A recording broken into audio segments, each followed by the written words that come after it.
Friends, welcome back to my channel moon cook. সবাইকে ভালো থাকার শুভেচ্ছা জানিয়ে শুরু করছি আজকের ভিডিওটি। আজকে আমি বানিয়ে দেখাবো আলু পটল দিয়ে রুই মাছের ঝোল। এই তরকারিটি সবার ঘরেই হয়ে থাকে, কিন্তু এটা খুব বেশি একটা স্বাদের হয় না। কিন্তু আপনি যদি তরকারিটা এভাবে বানিয়ে খান তাহলে মুখে লেগে থাকবে। আগে বলে নিই, আপনি যদি আমার চ্যানেলে নতুন হয়ে থাকেন তাহলে ভিডিওটিতে একটা লাইক করে চ্যানেলটিকে সাবস্ক্রাইব করে দেবেন। তাহলে চলুন শুরু করে নিই আজকের ভিডিওটি।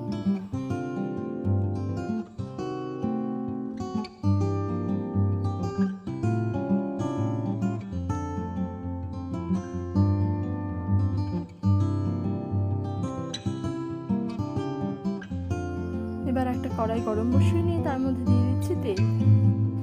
তেলটা গরম হয়ে এলে তার মধ্যে একে একে মাছগুলোকে ভেজে নেব। মাছগুলো আমি দিয়ে দিচ্ছি গরম তেলে। মাছগুলোর এক সাইড ভাজা হয়ে গেলে আরেক সাইডে উল্টে দেব। আমার দুটো সাইডে ভাজা হয়ে গেছে মাছগুলো, তাই আমি এগুলোকে একে একে তুলে নিচ্ছি।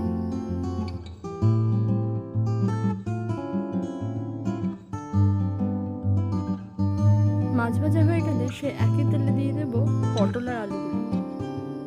পটলগুলোকে আমি দুফালা করে কেটে নিয়েছি আর আলুগুলোকে লম্বা লম্বা করে কেটে নিয়েছি। এগুলোকে হালকাভাবে ভেজে নেব।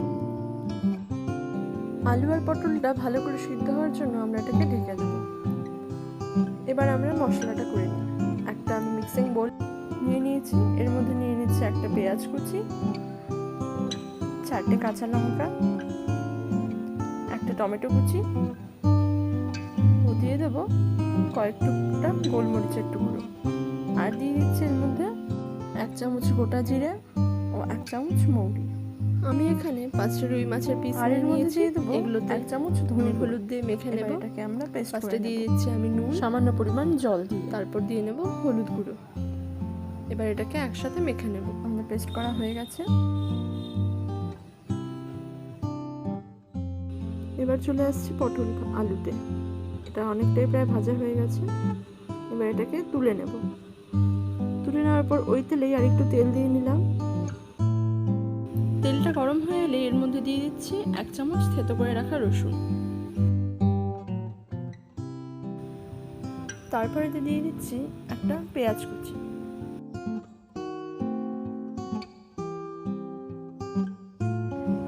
পেঁয়াজটাকে 2 মিনিট ভেজে নেওয়ার পর আমরা এর মধ্যে করে রাখা পেস্টটা দিয়ে দেব।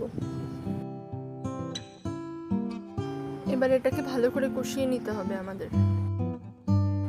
এবার 5 মিনিট কষে নেওয়ার পর এর মধ্যে দিয়ে দিচ্ছি আমরা 2 চামচ লবণ। যখন এটার থেকে হালকা জল জল বেরিয়ে আসবে তখন আমাদেরকে লবণটা দিতে হবে। তারপর দিয়ে দিচ্ছি 1 চামচ হলুদ গুঁড়ো। এটাকে ভালো করে মিক্সড করে নেব। আবারও মশলাটাকে কষিয়ে নিতে হবে।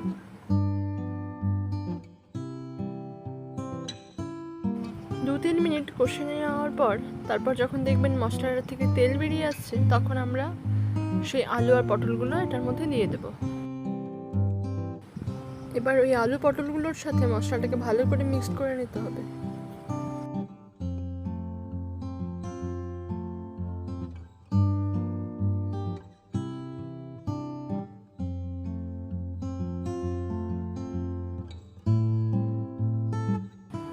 আলু ও পটলগুলোর সাথে মশলাটা ভালো করে মজিয়ে নেওয়ার জন্য আমরা এটাকে ঢাকনা দিয়ে দিয়েছি, আর 10 মিনিট পর ঢাকনা দেওয়ার পর ফিরে আসছি।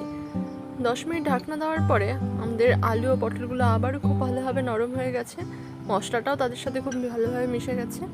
এবার আমরা দিয়ে দিচ্ছি এতে পরিমাণ মতো জল। এবার জলটা দেওয়ার পরে আবারও আমরা ঢাকা দিয়ে দেবো 10-15 মিনিটের জন্য, এবং গ্যাসের ফ্লেমটা বাড়িয়ে দেবো। আমাদের ঝোলটা অনেকটাই ফুটে এসছে। 10-15 মিনিট পরে ঢাকনাটা উঠিয়ে দেখে নিচ্ছি, ঝোলটা প্রায় ফুটে এসছে।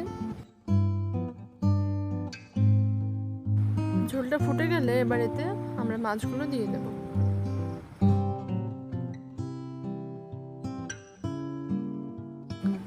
আরও 5 মিনিট ঝোলটা ফুটে গেলে তারপর আমরা এর থেকে ঝোলটা থেকে কিছু আলু তুলে নিচ্ছি। আলুগুলোকে গলিয়ে দেব, তাহলে তার ফলে ঝোলটা একটু গাঢ় হয়ে যাবে। এবার আলুগুলোকে একটু গলিয়ে ঝোলে দিয়ে দিলাম।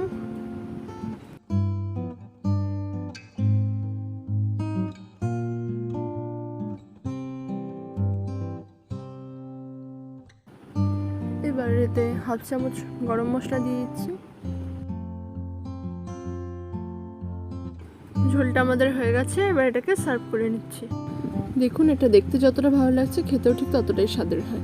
ভিডিও শেষে বলে রাখি, আপনাদের ভিডিওটি ভালো লাগলে একটি লাইক করে দেবেন এবং আমার চ্যানেলে যারা নতুন আছেন তারা চ্যানেলটিকে সাবস্ক্রাইব করে পাশে থাকা বেল আইকনটি ক্লিক করে দেবেন এবং সঙ্গে থাকবেন। ধন্যবাদ।